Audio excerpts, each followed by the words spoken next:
Quiero pedirte, mi amado hermano, que inclines tu rostro y vamos a tener un breve tiempo de oración antes de empezar. Padre, en el nombre de Jesús, nombre que es sobre todo nombre, venimos ante tu presencia en esta mañana agradecidos, porque tú nos tienes aquí, porque tú, mi Dios, Señor, nos has sostenido con la diestra de tu justicia hasta el sol de hoy, y lo seguirás haciendo, aún más allá de la muerte. Tu palabra nos dice que tú nos capitanearás más allá de la muerte. Así que nuestra confianza está plenamente colocada en ti. Y en esta mañana te pedimos que abras nuestros oídos espirituales para que tu palabra, que va a ser expuesta, pueda venir cargada de la gracia y de la unción, de tu espíritu, poder que viene de arriba, con el propósito de edificar los corazones, alentar, animar, exhortar tal vez, con el fin de que podamos correr con paciencia esta carrera que tenemos por delante y no quedar postrados en el desierto. Que podamos prestarte atención, que nada nos distraiga, que seamos hombres y mujeres de una sola cosa: tu presencia, tu voz. Ese sea nuestro deseo, el anhelo de nuestro corazón, lo que motiva nuestro día a día y cada acto de nuestra vida. En el nombre de Jesús, amén y amén. Bueno, amados,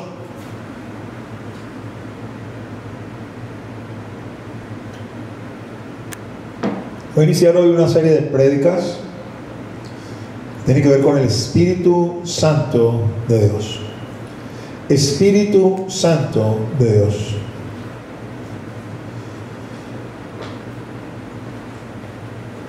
Van a ser más o menos unas 4 o 5 prédicas. Y quiero iniciar invitándote a que busques en tu Biblia Juan 7. ¿Estamos de vuelta? ¿Estamos conectados de nuevo? Ok, hermano, quiero decirte a los que están ahí en el Facebook, estas son cosas que se nos escapan de la mano, que tienen que ver con la red, con el internet. No desistas. Aquí está el equipo técnico. O sea, el equipo técnico, una vez que se desconecte, van a estar montados arriba de esto para conectarse nuevamente. Espera con paciencia allí. Si no se retoma el mismo video, va a comenzar otro video, pero no desistas. Si tienes la posibilidad de pasarte a Instagram, te puedes pasar a Instagram. Allí también se está transmitiendo en vivo. Son las dos plataformas por las cuales estamos saliendo. Pero no te rindas. Estos problemas técnicos, bueno, ojalá no los tuviéramos, pero los tenemos, pues. Hay problemas de conexión y el diablo, que el Señor lo reprenda, va a aprovechar estos problemas de conexión para meterse él también y desanimarte, no sé, que agarres ahí una rabieta y dices, no voy a ver nada, lo veo después. Porque muy probablemente no lo vas a ver después. A pesar de que sabes que está allí, muy pocas personas son lo suficientemente disciplinadas para luego durante la semana decir, este es el tiempo que aparté para ver lo que no pude ver el domingo. Sino que llega el siguiente domingo, no he visto el de domingo pasado.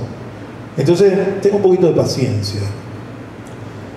Ya debes estar en Juan 7 y voy a leer los versículos del 37 al 39.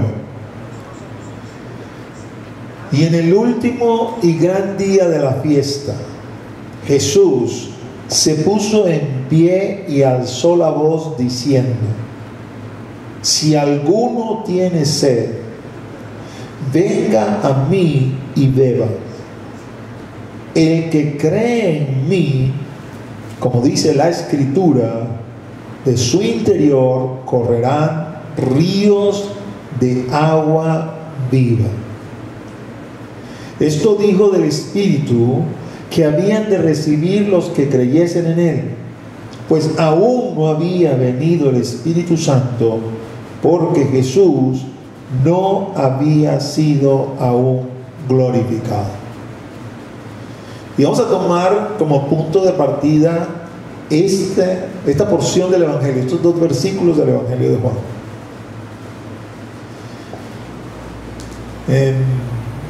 Los que han estudiado la vida de Jesús estiman Su ministerio debe haber durado de entre 3 a 3 años y medio aproximadamente.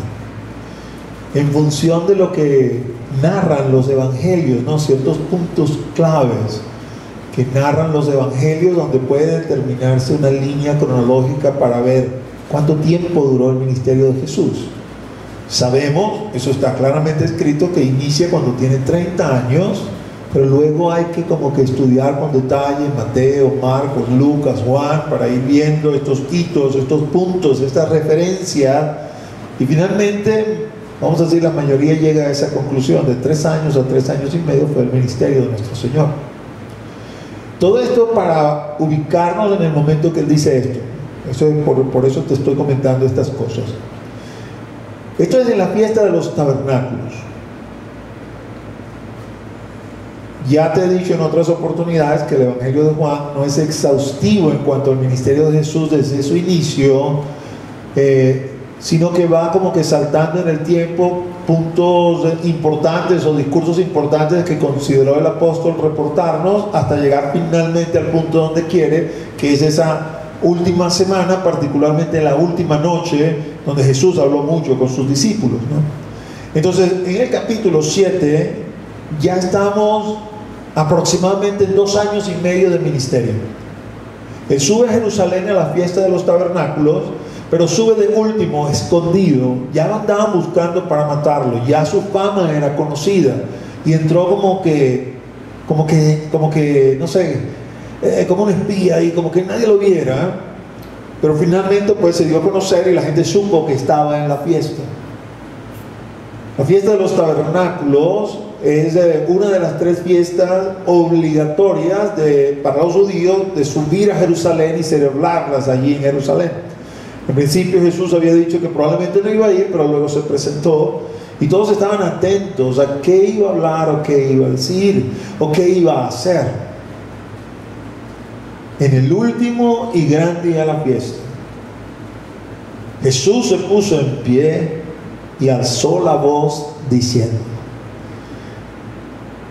Esto es, vamos a decir, Él esperó como que hasta el momento final para decirles a todos, hablarles a todos una verdad que no entendieron en ese momento, pero que es fundamental en la constitución de su iglesia y en lo que hoy somos. Si alguno tiene sed, venga a mí y beba.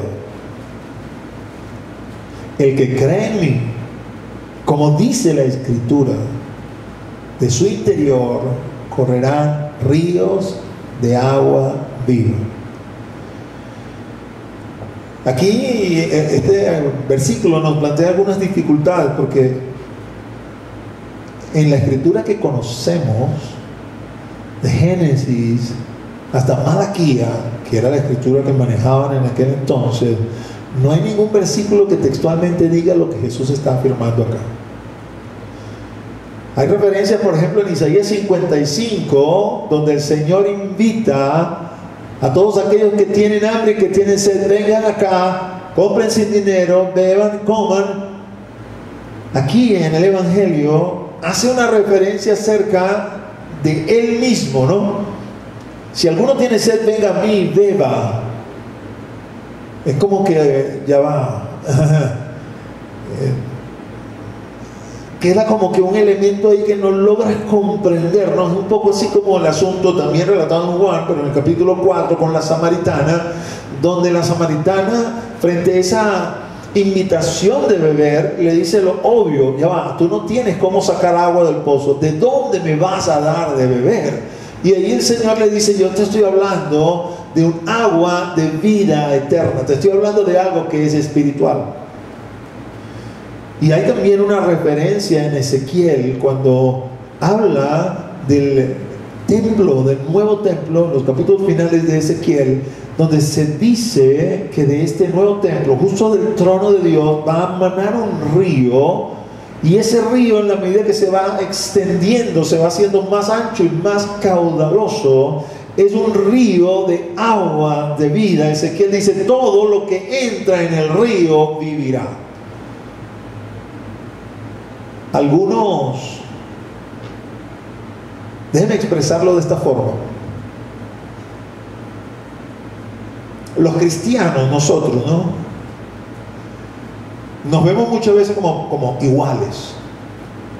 Y obviamente lo somos, ¿no? Pero cuando me refiero a iguales en el sentido como que no hubiese diferencia, pero sí hay diferencias entre nosotros, ¿no?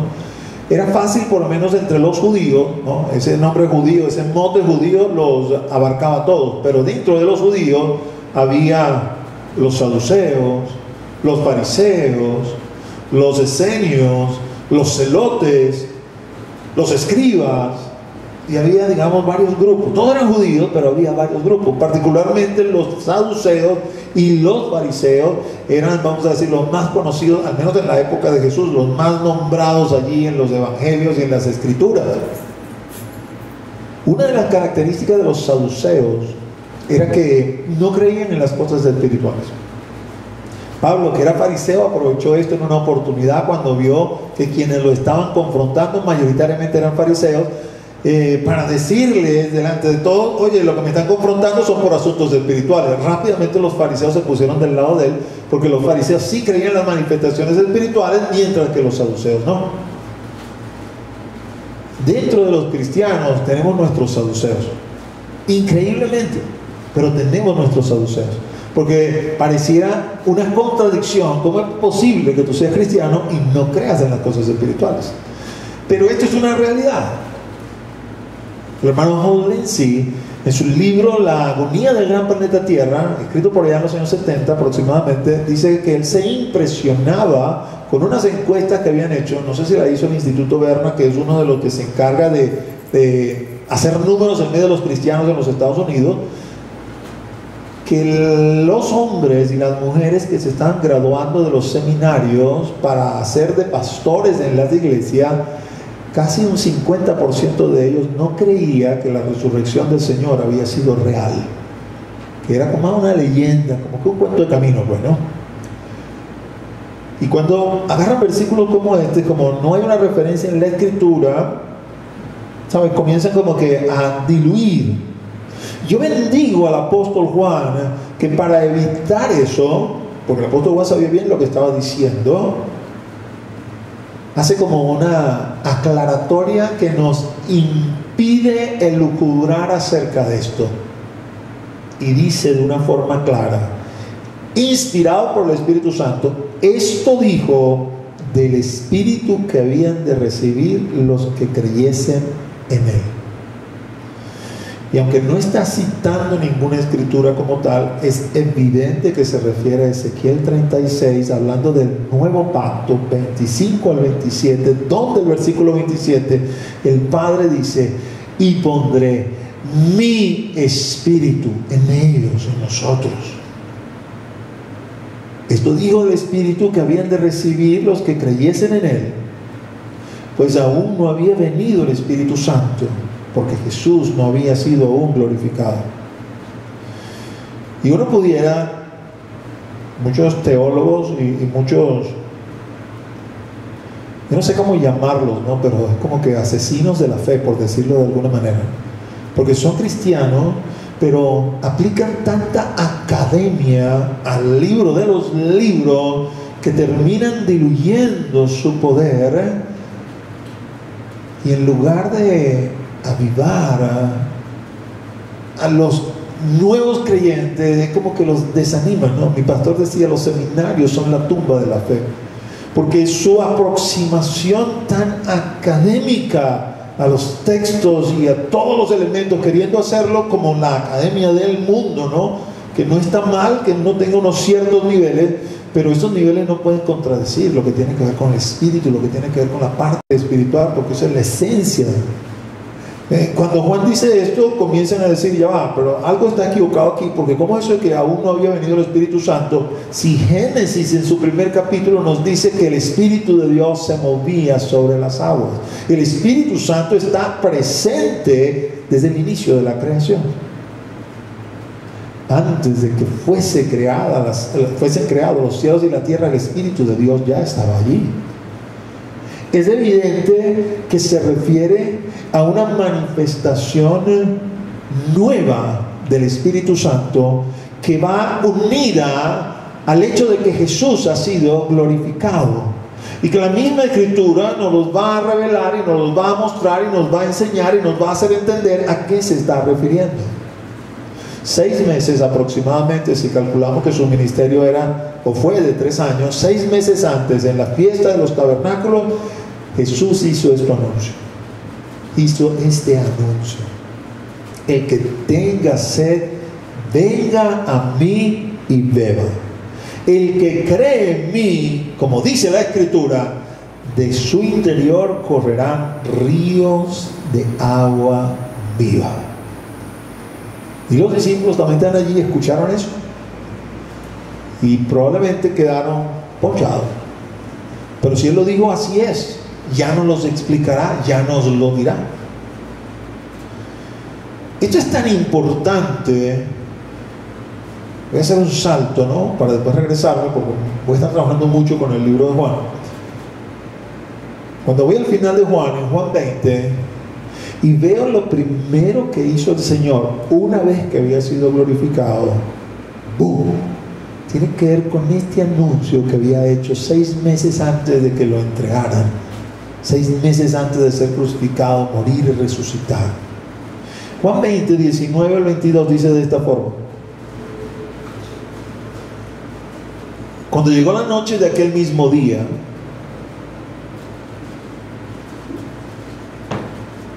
el primero de la semana, estando las puertas cerradas en el lugar donde los discípulos estaban reunidos por miedo de los judíos, vino Jesús y puesto en medio de ellos les dijo: Shalom. Y cuando les hubo dicho esto, les mostró las manos y el costado. Y los discípulos se regocijaron viendo al Señor. Entonces Jesús les dijo otra vez: Shalom. Como me envió el Padre, así también yo os envío. Y habiendo dicho esto, sopló y les dijo: recibid el Espíritu Santo. Casi que podemos decir que lo primero que Jesús hizo cuando se reunió formalmente con sus discípulos, después de haber resucitado, después de haber sido glorificado, es impartirles el Espíritu Santo en esta nueva forma, en esta nueva manera, en esta nueva dispensación que se abría con la iglesia en función del plan, en función del nuevo pacto. El Espíritu Santo es un elemento, yo no voy a decir importante, voy a decir indispensable.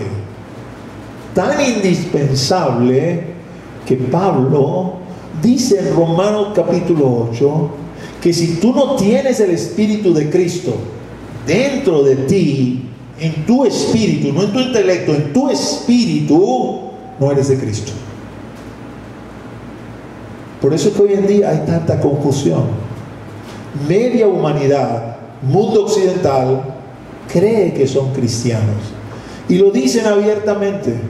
Es un elemento cultural para ellos, es un elemento de su intelecto, de lo que han aprendido, de lo que les han enseñado en sus clases de catecismo, de lo que les han enseñado en sus clases de religión. Pero realmente no lo son, porque el Espíritu de Dios no está en ellos. Si alguno no tiene el Espíritu de Cristo, no es de Él. Sin el Espíritu Santo no hay iglesia, sin el Espíritu Santo no hay cristianismo, sin el Espíritu Santo no hay nada. Por eso Jesús, 6 meses antes, se paró ese día en la fiesta y les dijo: a todos los que crean en mí, como dice la Escritura, en su interior correrán ríos de agua viva. Y Juan aclaró para que no hubiese dudas a qué se estaba refiriendo, ya que el Señor no lo dijo con claridad. Se refería al Espíritu Santo, que aún no había venido porque Él no había sido glorificado. Como les dije ya antes, el Espíritu Santo había hecho manifestaciones. Y manifestaciones, amados, como las que hace Él. Cuando el Espíritu Santo de Dios viene sobre un hombre o sobre una mujer, lo muda, la muda en otro hombre o en otra mujer, lo cambia, lo transforma.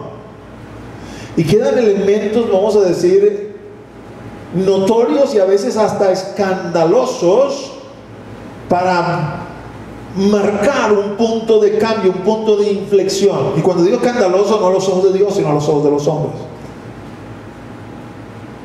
Cuando lees en Samuel, el día que el Espíritu de Dios vino sobre Saúl, hizo lo impensable: se desnudó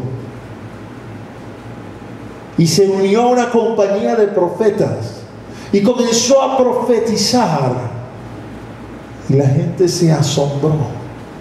¿Sabes? Saúl no era un hombre para pasar desapercibido. Muy probablemente en su época era el hombre más alto de Israel. Cuando lo describen en la ceremonia de su coronación, dice que el más alto de los israelitas de esa época le llegaba a Saúl por el hombro. Así que este gigantón desnudo, danzando y brincando y profetizando, difícilmente no se iba a hacer notar. Tanto así que se estableció un dicho desde entonces en Israel: ¿Saúl también entre los profetas? Porque, vamos a decir que los profetas tenían como un cierto estereotipo. Él no entraba en ese estereotipo, pero era evidente que el Espíritu de Dios había venido sobre él y había sido transformado. Ahora, no me malinterprete, ¿no? Yo no estoy diciendo que vamos a tener nudismo en medio de la iglesia y que el Espíritu Santo de Dios va a venir y la gente va a comenzar a quitarse la ropa. No estoy diciendo eso. Estoy simplemente ejemplificando que la venida del Espíritu Santo sobre un hombre o sobre una mujer usualmente no es un hecho que pasa desapercibido. Es un hecho notorio que marca la vida de aquel o de aquella que ha tenido esa experiencia. Y Jesús sabía que sus discípulos, para poder hacer la obra que se les iba a encomendar, no podían hacerla sin que el Espíritu Santo de Dios estuviese en ellos.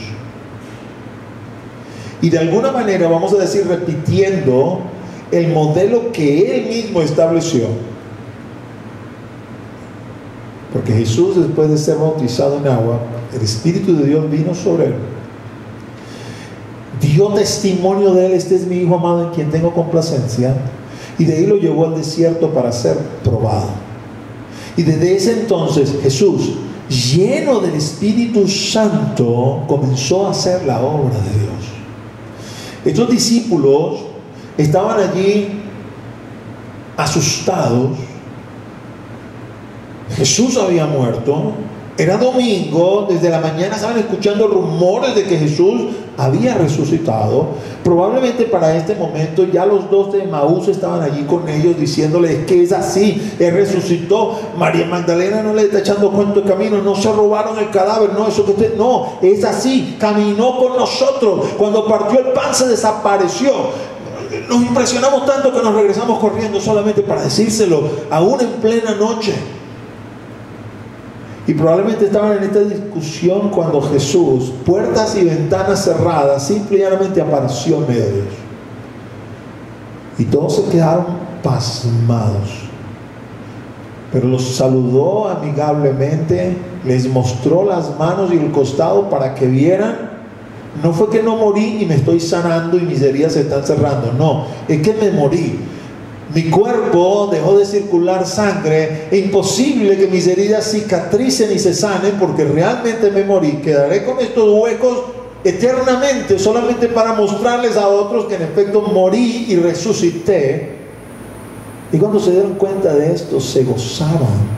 Y Jesús los dejó que se gozaran allí, y una vez quizás como que volvieron a sí mismos y dejaron de darse besos y abrazarse y felicitarse unos a otros, los vio nuevamente, les dijo paz, los envió y sopló sobre ellos. Segunda vez que Dios sopla sobre su creación. Y en ese momento el Espíritu Santo pasó a estar dentro de ellos y fueron mudados en otra persona. Uno de los efectos de ese ser mudados en otra persona nos lo relata Lucas 24, porque dice que su entendimiento se abrió y comprendieron las Escrituras. Esto que nos está relatando aquí Juan 20 no es otra cosa sino el nuevo nacimiento. Hay que nacer del agua y del Espíritu para poder entrar en el reino de los cielos. Y nacieron del Espíritu ese día cuando Jesús sopló sobre ellos. Y uno de los efectos fue comprender las Escrituras. Por eso Juan acertadamente interpreta, para que no quede ninguna duda, que lo que escribió en lo que posteriormente quedó registrado en el capítulo 7 se refería al Espíritu Santo que había de venir sobre todos aquellos que creyesen en Él. El Espíritu Santo es tan importante y tan imprescindible que cuando vamos a Efesios capítulo 1 versículos 13 y 14, mira cómo dice: en Él también vosotros, habiendo oído la palabra de verdad, el evangelio de vuestra salvación, y habiendo creído en Él, fuisteis sellados con el Espíritu Santo de la promesa, que es las arras de nuestra herencia, hasta la redención de la posesión adquirida para la alabanza de su gloria. Fuisteis sellados con el Espíritu Santo de la promesa, que es las arras de nuestra herencia, hasta la redención de la posesión adquirida para alabanza de su gloria. Es decir, cada uno de nosotros, los que somos cristianos genuinos, tenemos un sello de pertenencia. ¿Cuál ganado? Que el dueño del ganado manda a su siervo: sellen a todo mi ganado con un sello único, con un sello que no se puede imitar, que no se puede falsificar, con un sello que no se puede borrar, de manera tal que mi ganado sea reconocible donde quiera que vaya.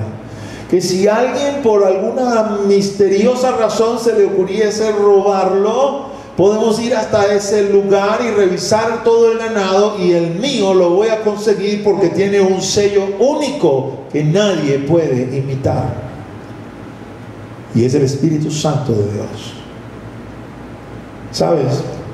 En ese día postrero, en ese gran y glorioso día, cuando suene la trompeta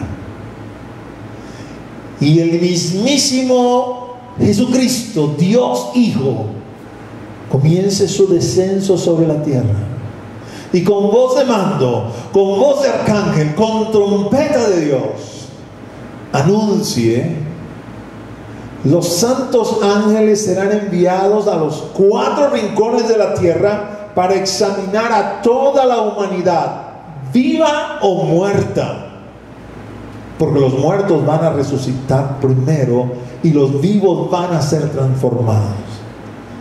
Y estos ángeles no le van a preguntar nada a nadie. Estos ángeles están buscando el sello de Dios. Tiene el sello de Dios: sopla vida, levántate. Tiene el sello de Dios, transformado por su poder. Porque ese sello es la arra, la garantía que tengo sobre mí, de lo que Él me ha prometido, de lo que es mi herencia, hasta que la herencia sea redimida. Muchos cristianos dejan de entender eso y creen de alguna manera que, no habiendo peleado la buena batalla de la fe, ya tienen en sí la herencia como tal. No, lo que tenemos son las arras de la herencia, y la herencia tiene que ser redimida, y será redimida en el día postrero. El objeto de nuestra fe es la salvación de nuestras almas. Él nos ha visitado y nos ha capacitado para que transitemos esta vida en conformidad con su palabra, de manera tal que cuando llegue el tiempo final obtengamos el fin de esta promesa y obtengamos la herencia que nos ha sido anunciada.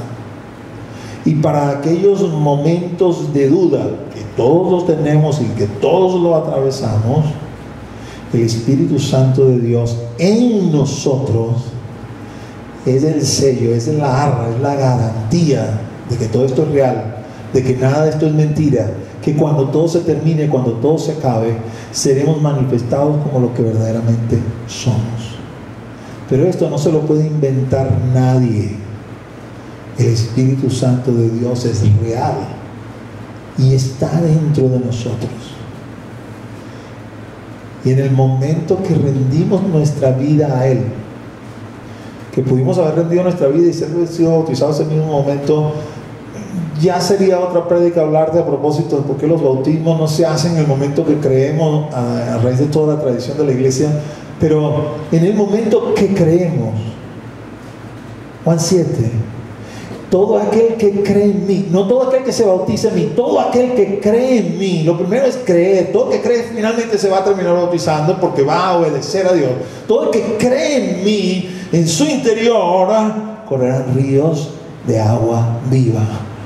Porque en el momento que creemos en Él, y creer en Él no es un acto intelectual, es un acto que involucra confesión de labios y creer en el corazón.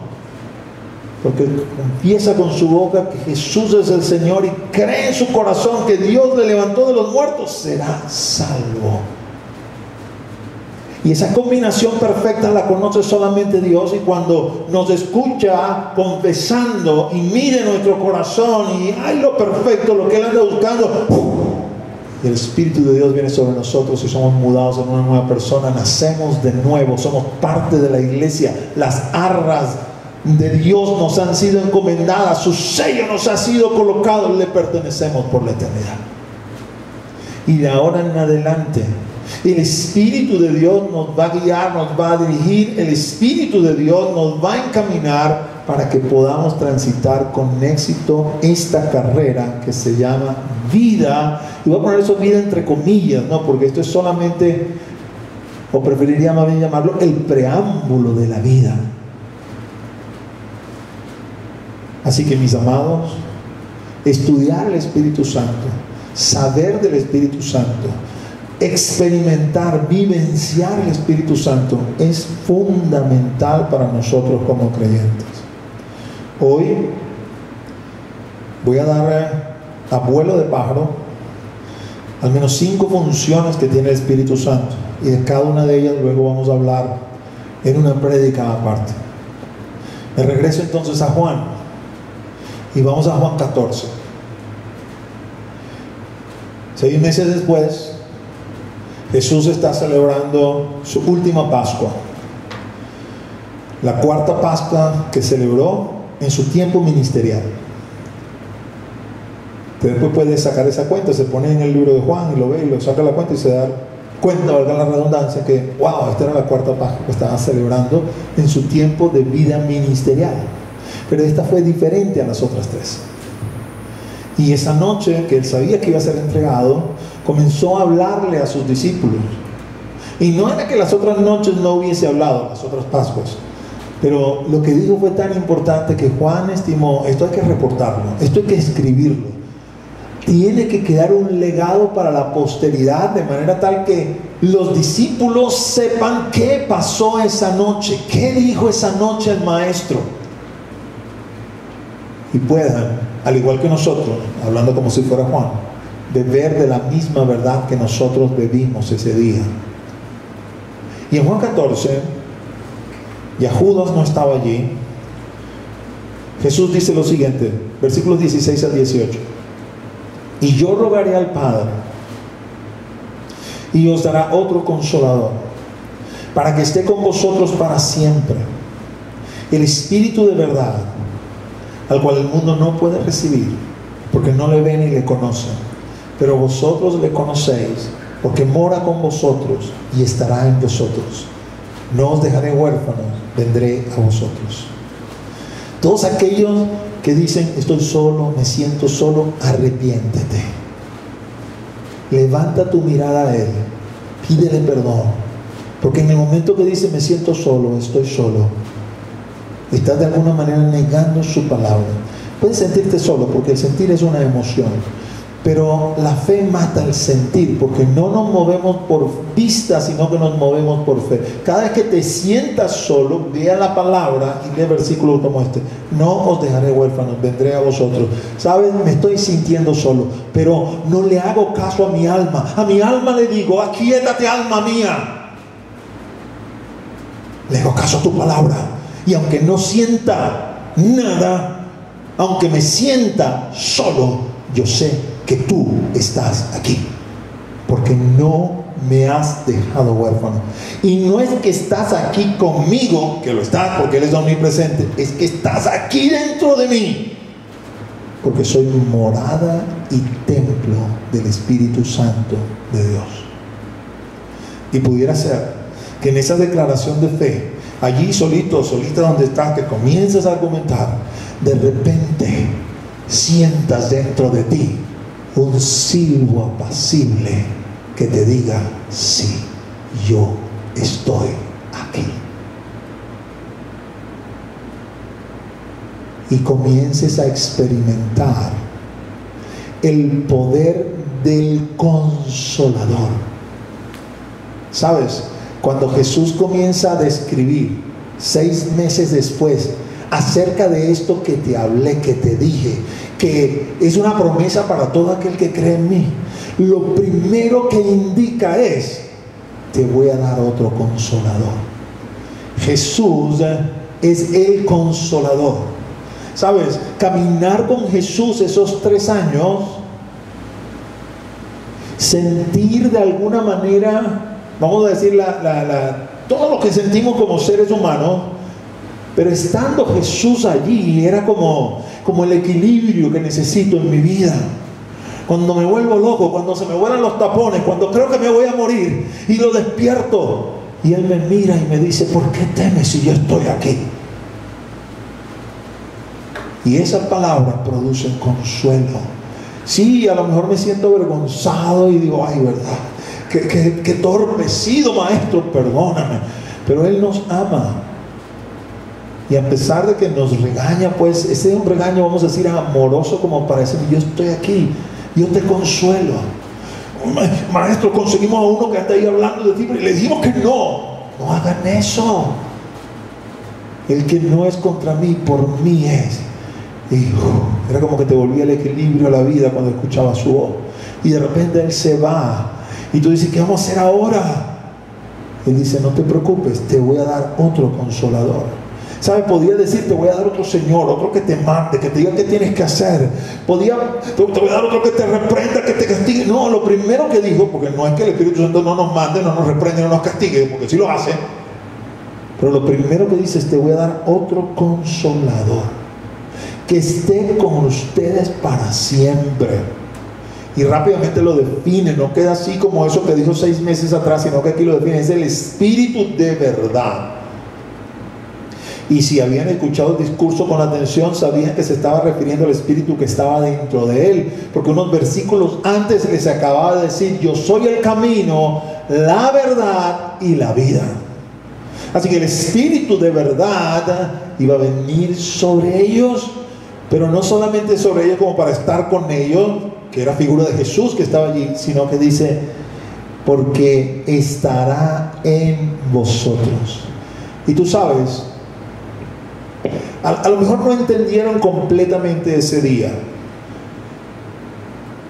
pero me imagino que reflexionando, pensando, esto como ¡pum!, te vuela la mente, porque vamos a meternos en lo que serían ellos en ese entonces. Para un judío de esa época, ok, ¿quiénes pueden tener el Espíritu Santo de Dios dentro de ellos? O un rey que haya recibido la unción real, un rey de esos que tienen el corazón conforme a Dios, no de esos malvados como acá, ¿no? Un rey o un sacerdote o un profeta. Pero para los comunes mortales como nosotros, pescadores, recolectores de impuestos, esenios, etcétera, etcétera, no hay la posibilidad de que eso sea así, porque ni soy rey, ni soy sacerdote, ni soy profeta. Pero él dice, no importa que seas un simple pescador, que seas un simple recolector de impuestos, o que seas un rebelde sin causa en la vida, el Espíritu de Dios va a venir sobre ti, va a habitar dentro de ti. Y aunque no lo dice aquí, era tácito entender, te va a mudar en otra persona, te va a cambiar y te va a transformar en otra persona. Y ese Espíritu va a estar contigo de una manera tal que no te va a dejar huérfano. Y está haciendo referencia al Salmo 27. Aunque mi padre y mi madre me dejaran, con todo Jehová me recogerá. Algún día no tendré padre, algún día no tendré madre. Y aunque voy a hablar de mí, pues en mi condición de adulto, eso no significa necesariamente que quede huérfano, porque hace mucho tiempo salí de casa y me casé y ahora yo tengo mis hijos. Pero si lo ponemos en sentido figurado, pues que la ausencia de ellos sería de alguna manera estar desvalidos en la vida. Jesús dice, no va a pasar así, no vas a vivir una condición de orfandad, porque yo voy a estar en la persona de mi Espíritu siempre contigo hasta el fin del mundo. Número 1. Número 2, Juan 15, es el mismo discurso, es decir, parte de ese mismo discurso, de lo que dijo esa misma noche. Pero cuando venga el Consolador, ya acaba de hablar del Consolador ahí en 14, a quien yo os enviaré del Padre, es decir, que Jesús y el Padre juntos lo van a enviar, ¿no? Porque los tres son uno. El Espíritu de verdad, lo vuelvo a mencionar, el cual procede del Padre, Él dará testimonio acerca de mí. Y vosotros daréis testimonio también, porque habéis estado conmigo desde el principio. El Espíritu de Dios me faltan palabras para definirlo. Voy a decirlo de esta manera y me quedo corto. El Espíritu de Dios es Dios. El Espíritu de Dios, y eso sería otra prédica también, podemos mostrar que es una persona de la Trinidad. Sus cualidades como persona, pensar, sentir y actuar, están claramente definidas en la Escritura. Así que tiene una parte igual en esta Trinidad, Padre, Hijo y Espíritu Santo, y pudiera tomar para sí mismo gloria, honra y honor, pero su humildad es tan grande y tan perfecta que no va a dirigir la atención sobre sí mismo, sino la va a dirigir hacia el Hijo. El Espíritu de Dios va a dar testimonio del Hijo. El Espíritu de Dios es el dueño y señor de la iglesia. Sin Espíritu Santo no hay iglesia, sin el Espíritu Santo no hay cristiano.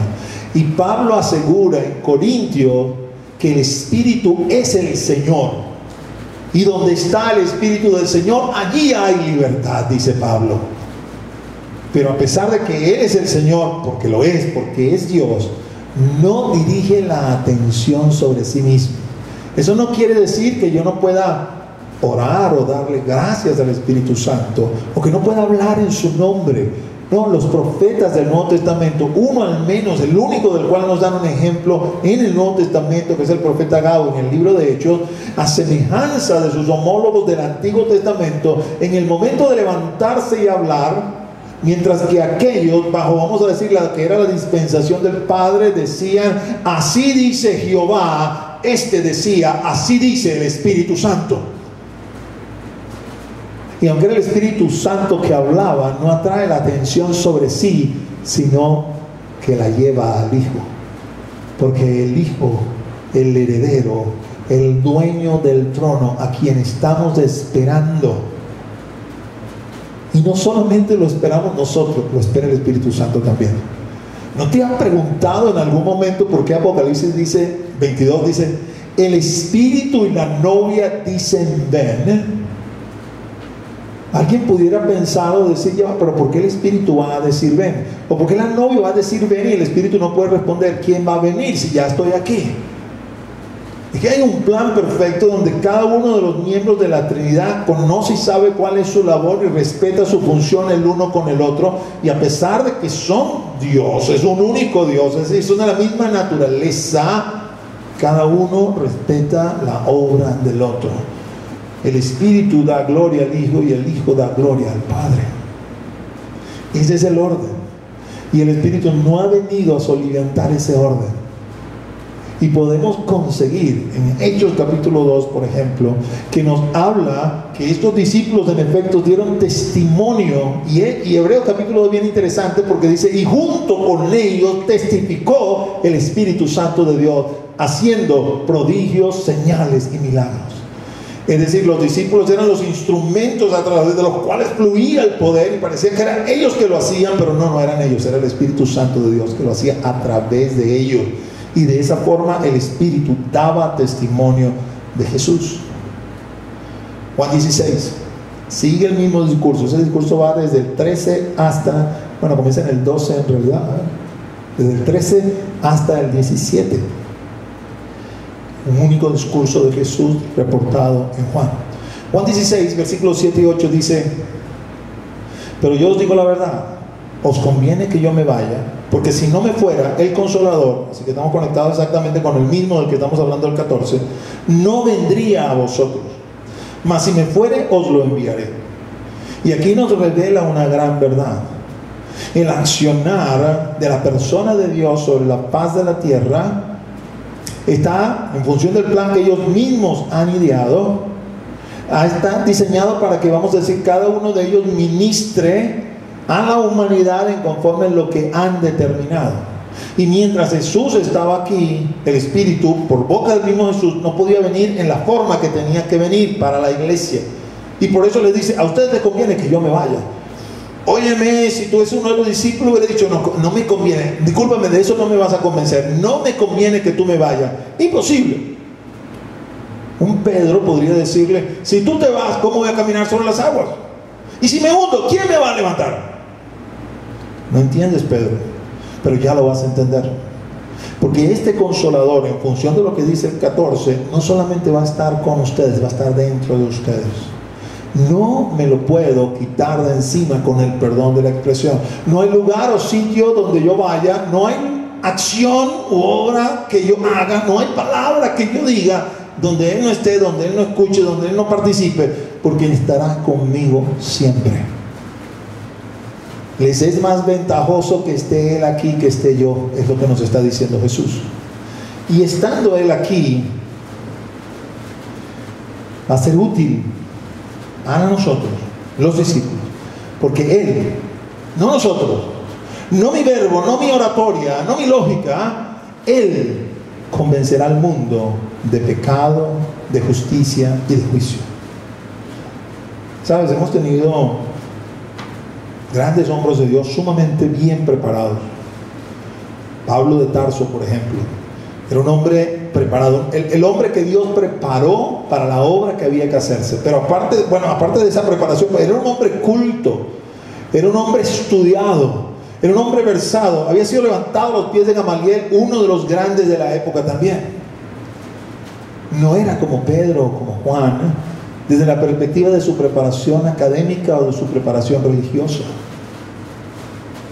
Pero el Señor, para mostrarnos que no, o sea, Él capacita a cada uno para la tarea que le va a encomendar, ¿no? Pero que no necesito esa preparación humana, vamos a decirlo así, porque Él capacita al que llama. Entonces tenemos dentro de la historia, por ejemplo, William Carey, el gran predicador en la India, aquel que se considera el padre de las misiones, un zapatero, un humilde zapatero, pero movido por el Espíritu de Dios, dispuesto a decirle sí al Señor.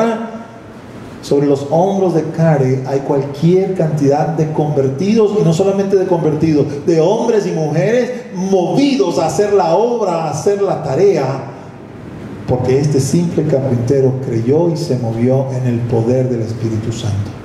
Es Él, el Espíritu, no mi persona con mi preparación, sino el Espíritu en mí, a pesar de mi preparación o de no tener preparación, que convence al mundo de pecado, de justicia y de juicio. 4, Juan 16, 13 y 14.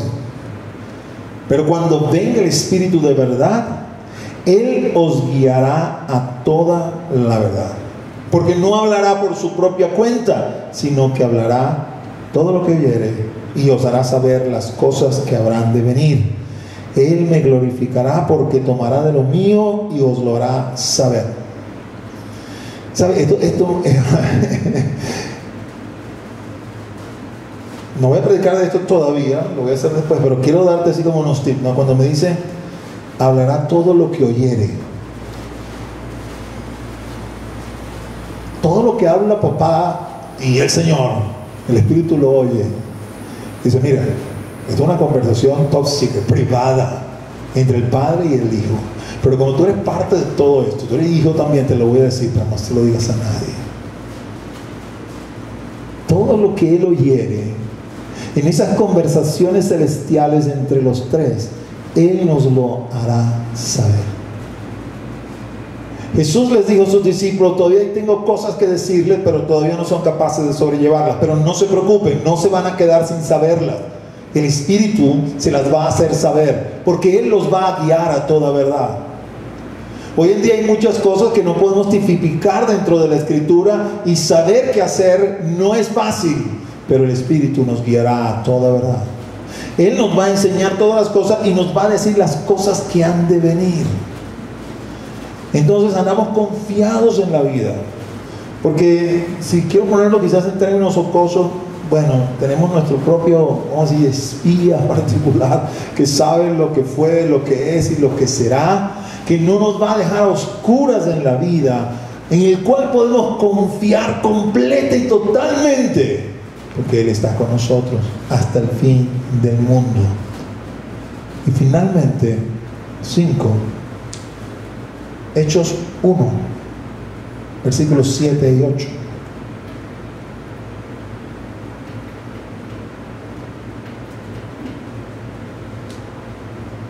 Me consuela el testimonio de Jesús, Él convence de pecado, de justicia y de juicio. Él me hará conocer todas las cosas. Y número 5, Hechos 1, 7 y 8 dice, y les dijo, no os toca a vosotros saber los tiempos o las sazones que el Padre puso en su sola potestad, pero recibiréis poder cuando haya venido sobre vosotros del Espíritu Santo, y me seréis testigos en Jerusalén, en toda Judea, en Samaria y hasta lo último de la tierra. Es decir, no solamente en ese nuevo nacimiento voy a habilitarte, vamos a decir, dentro de ti, para que crezcas, para que me conozcas, para que no te sientas solo, para que puedas vivir esta vida de una manera exitosa en el reino, no en los estándares de la vida del mundo, sino en el reino, sino que también te voy a dar poder, para que con ese poder puedas ministrar y extender mi reino desde Jerusalén hasta los confines de la tierra. Y exactamente eso sucedió un capítulo después, 40 días después, en tiempo cronológico, vino el Espíritu Santo de Dios sobre ellos. Ya había venido en Juan 20, sopló sobre ellos y vino el Espíritu Santo y nació de nuevo. Pero luego en Pentecostés el Espíritu Santo de Dios vino sobre ellos y comenzaron a ministrar en el poder de Dios. No solamente habían nacido de nuevo y tenían el Espíritu de Dios dentro de ellos y eran capaces de comprender la Escritura, sino que ahora hablaban con denuedo, hablaban con poder. Donde caía su sombra, los enfermos se sanaban. Donde Dios los guiaba, ponían las manos y los muertos se levantaban. Y el poder de Dios era notorio a través de los discípulos. Y el Espíritu iba testificando junto con ellos. Ese mismo poder viene sobre nuestras vidas hoy. Los saduceos del medio de los cristianos te van a decir: no, eso ya se acabó, eso no es así, ya tenemos la Biblia, todo lo que necesitas es estar convencido y usar tu lógica, eso ya no pasa. Falso de toda falsedad. El Espíritu de Dios sigue estando vigente hoy. Los dones siguen estando activos hoy. Hoy hay creyentes que están recibiendo la promesa. No se están quizás desnudando por ahí como Saúl, pero muchos de ellos en el momento de recibir esa promesa de poder, esa llenura de poder, comienzan y abren sus labios y comienzan a profetizar y hablar en nuevas lenguas. Su mover quizás es errático y no saben cómo mantener el equilibrio, y vienen aquellos incrédulos y dicen: están borrachos estos cristianos. Y hace falta un Pedro que se levante y le diga: estos no están ebrios, ninguno de ellos ha tomado mosto, son las 9 de la mañana. El Espíritu Santo de Dios que ha venido sobre ellos con poder y los ha mudado en un nuevo hombre y en una nueva mujer. Eso sigue pasando hoy, porque eso sigue siendo parte de lo que el Espíritu Santo está haciendo en nuestras vidas. Músicos, por favor, acompáñenme. Esos 5 puntos los voy a estar desarrollando cada uno en una prédica, o quizás un par de ellos en una prédica. Como les dije, serán 4 prédicas, 5 prédicas. Quiero terminar con el galardón. Apocalipsis 2:17 dice lo siguiente: el que tiene oídos, oiga lo que el Espíritu dice a las iglesias. Al que venciere, daré a comer del maná escondido, y le daré una piedrecita blanca, y en la piedrecita escrito un nombre nuevo, el cual ninguno conoce sino aquel que lo recibe.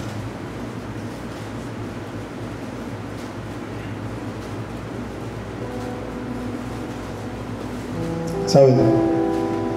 Ya en algún momento te he hablado de esto, ¿no?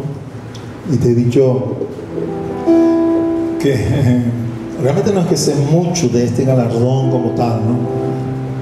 Pero no he dejado de pensar y de meditar, de orar al respecto. Creo que el Señor me ha ido mostrando algunas cositas, ¿no? Como lo hace Él, a veces das, ¿no? Y el Señor viene y te revela y te muestra.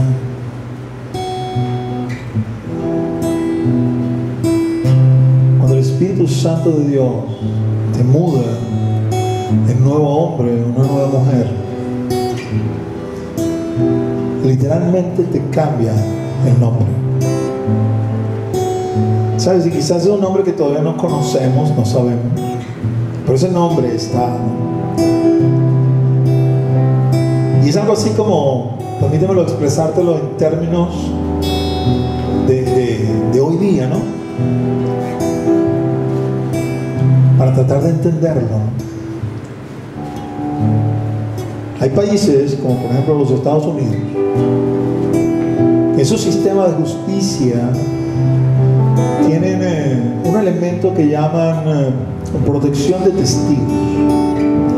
Usualmente son personas que han estado involucradas en cosas malas y un buen día deciden que quieren salirse, pero no hay forma de hacerlo.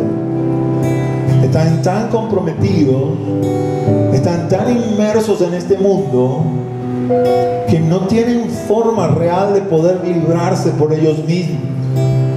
Así que algunos acuden a la justicia, otros los atrapan y quizás lo hacen forzado, ¿no? Pero es solamente un ejemplo para decirles: sabe, me quiero salir. Entonces estos hombres de la justicia agarran y dicen, bueno, ok, sabes, queremos tumbar todo esto, queremos que tú seas un testigo y testifiques en contra de estas personas, pero entendemos que te tenemos que proteger. Y entonces agarran a esta persona y literalmente le mudan la vida. ¿Sabes? Desaparecen sus registros y hacen registros nuevos. Colocan nombres nuevos, números de seguridad social nuevos, los mueven a un lugar distante en la nación, los colocan en otro sitio, en otro lugar, les reescriben su historia y los insertan en la sociedad en otro lado de ese país que es tan grande. En algunos casos, cuando son demasiado notorios, hasta inclusive pues permiten operaciones para cambiar las facciones y este tipo de cosas para que no sean reconocidos. Ahora, quiero traer esto en términos espirituales y planteártelo de esta manera. ¿Sabes? El día del juicio, el día que, voy a ponerme a mí de ejemplo para no tocar a nadie, pero el día que se levante el enemigo en contra mí, él es el acusador de los hermanos y quiera venir a acusarme, es probable que el Señor le diga, ¿quién es Luis Alejandro? Yo no lo conozco. Y cuando yo me quedé así como que no me conoce, mira tu piedrecita blanca. Y cuando miro mi piedrecita blanca, ya mi nombre no es Luis Alejandro. Él cambió mi nombre, él reescribió mi historia, él me hizo de nuevo. La acusación que el enemigo puede o quiere levantar contra mí, ese es contra Luis Alejandro, pero él ya no existe, él ya no es, porque el Señor cambió mi nombre.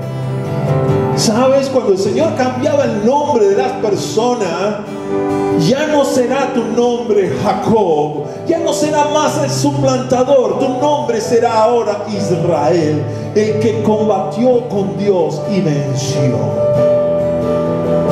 Ya no serás más Saraí, te llamarás Sara, porque eres una princesa de Dios. Ya no serás más Abraham, serás Abraham, porque eres padre de multitudes. Yo no sé cuál es mi nombre y seguramente tú tampoco lo sabes. Lo sabremos en el momento del galardón, pero en ese momento entenderemos, es que yo cambié tu nombre, es que yo reescribí tu historia. No hay acta de decretos en contra tuya, quedó pegada en la cruz del Calvario. Todas las acusaciones del maligno allí murieron, en la cruz y en la sangre quedaron anuladas, porque yo te di un nombre nuevo. Aleluya. El Espíritu de Dios nos dio un nombre nuevo. El Espíritu de Dios nos reescribió nuestra historia. El Espíritu de Dios nos dio un lugar nuevo. ¿Sabes? Y a veces pienso en esa piedrecita blanca.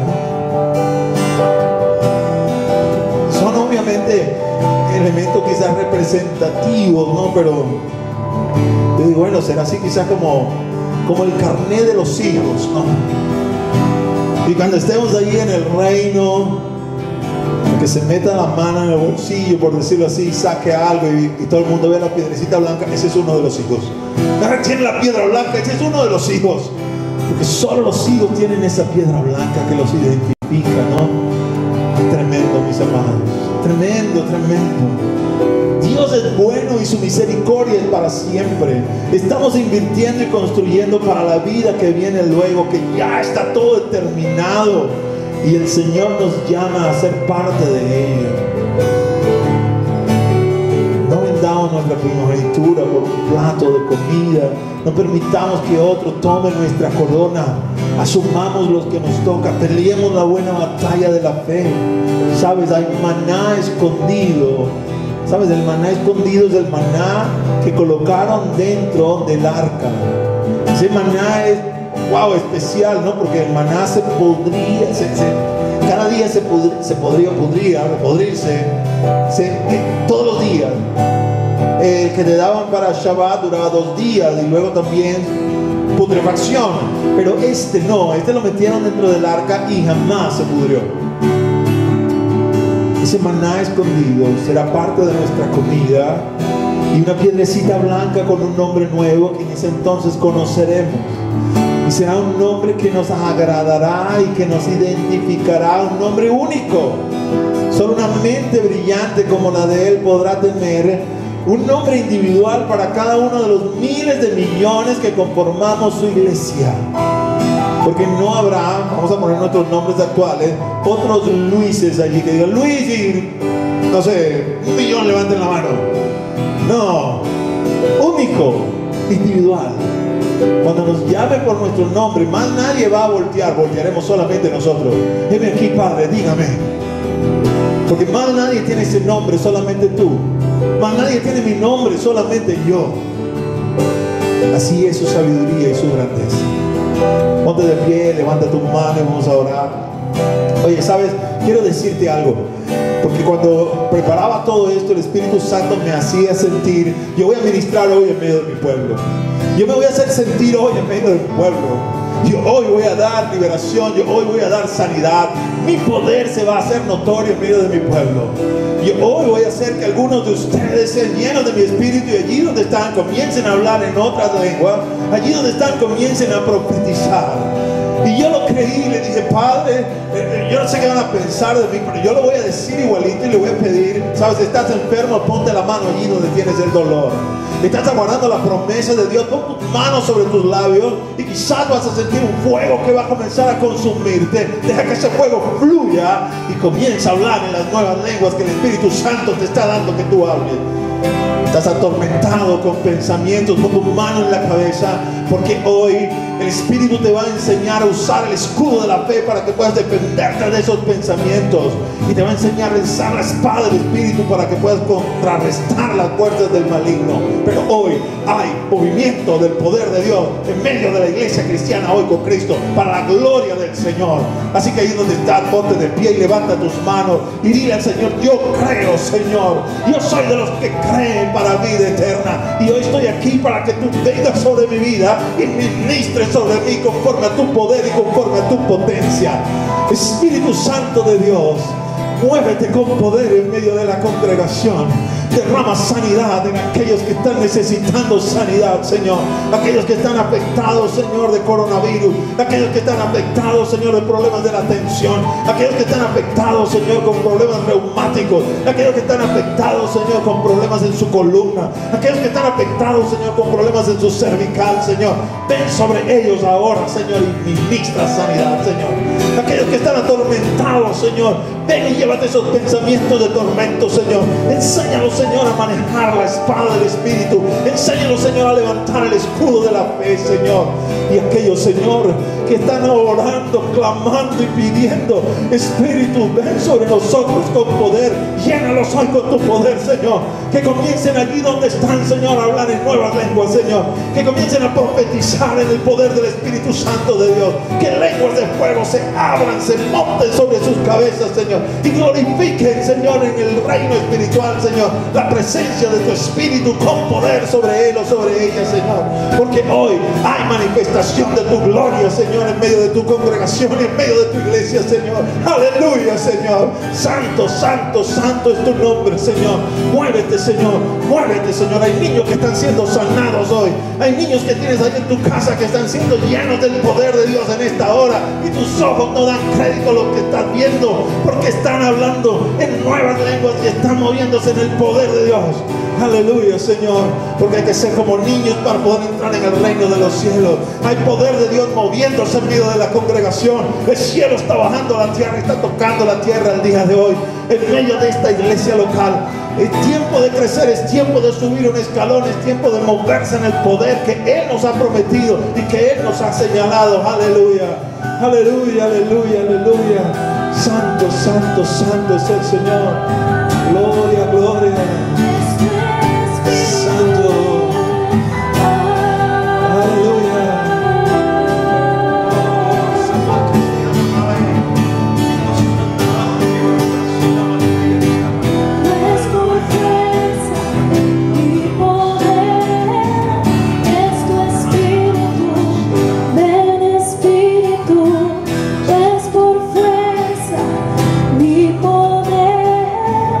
Es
santo, santo es el Señor, aleluya. Gloria, gloria, gloria. No es por fuerza Santo. ni poder, es tu espíritu, ven espíritu. No es por fuerza ni poder, es tu espíritu, ven espíritu. Aleluya, Señor. Te damos gracias, mi Señor, por tu presencia en medio de nosotros. Te damos gracias, Señor, por tu poder y tu manifestación en medio de nosotros, Señor. Te damos gracias por tu palabra y por tu Espíritu Santo.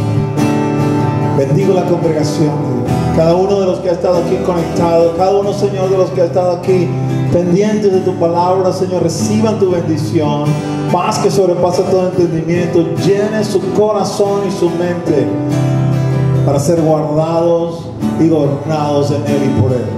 Te doy gracias, Señor, por la vida de cada uno de mis hermanos y de mis hermanas, Señor, y les bendigo en tu santo y divino nombre, en el nombre santo de Jesús. Amado hermano y amada hermana, el próximo domingo, en ayuno congregacional, reunidos acá de nuevo por este mismo medio, te esperamos. Quiero que sepas, amado hermano y amada hermana, estás en mis oraciones, estás en mi corazón, te amo y te extraño y aguardo anhelante el día que nos podamos volver nuevamente. Por favor, cuídate, eres necesario en medio del reino. Dios te bendiga. Una alabanza y estamos despedidos.